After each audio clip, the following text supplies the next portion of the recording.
Well, hello everyone. Thank you for joining with us for this year's Day of Prayer. And as your Baptist World Alliance Women's President, it is my joy and my pleasure to be able to share a few thoughts with you. Our theme this year is around the breath of life.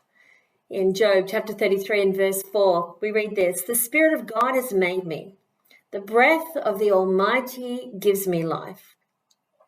You know, it's a need of mankind since creation to breathe and to fill our lungs with air. You know that feeling that comes when you're at the top of a mountain climb to breathe deeply and to be replenished? We all need oxygen to survive. Our first breath came from God when He breathed His life into us. In Genesis chapter 2 and verse 7, we read these words: "Then the Lord God made man from the dust, and He breathed into his nose the breath of life. Man became a living being." The very breath of God is that which sustains us and which fills our lungs to bring forth life. In our day-to-day, we're normally not even conscious of breathing. It's just something we do.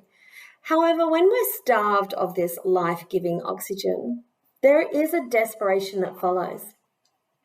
My son rang us at 6 a.m. one morning to let us know that he was in the hospital. He had been there all night with his little 2-year-old daughter, Zoe.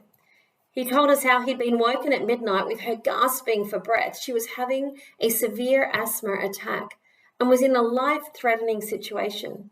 So he grabbed her from her bed, put her in his car, and leaving his wife at home with their newborn baby, he drove at speed to the hospital. With Zoe getting worse every minute, he arrived at the hospital and parked where he could, and he just scooped her up into his arms and ran through the streets holding his precious little girl.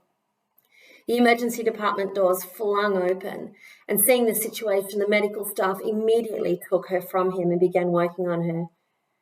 With tubes attached, doctors and nurses were working overtime, and they were in for a long night. Only minutes after our son rang, our daughter-in-law also sent us a message. It was one of those desperate pleas for help, the ones that come from a deep place within, and it said, "Mum, you know people all over the world. Please get them to pray. We need help." Without hesitation, I began to send messages to the multiple global teams I'm connected with. Some of you who prayed as well were asking for the breath of our Father to fill this little child's lungs once again. People prayed and messages started coming in almost every minute from every continent of the world. These prayers were sent and read over little Zoe, and they brought great comfort to us all, and more importantly, healing to her. By the end of the day, she was sitting up, her colour was returning, and the doctors were pleased to say that she was out of the most critical condition. You know, when we come together and pray, we are bringing life to others. When we reach out to others, we're literally carriers of the breath of God to those who are perishing. How desperate are we to share this life-giving breath, the Spirit of God, with those around us? God first breathed life into us, and He asks us to take this life to others. Today, as we gather all over the world, we're lifting up women and projects that we're involved with. God is using us, He's using you to bless others, and we are bringers of the presence of God into their lives. Collectively, we're making a difference, and God's presence and His power are being imparted to others. We don't do this for ourselves, but we do it for the Lord. Thank you for joining with us. Thank you for standing with us in this life-giving day.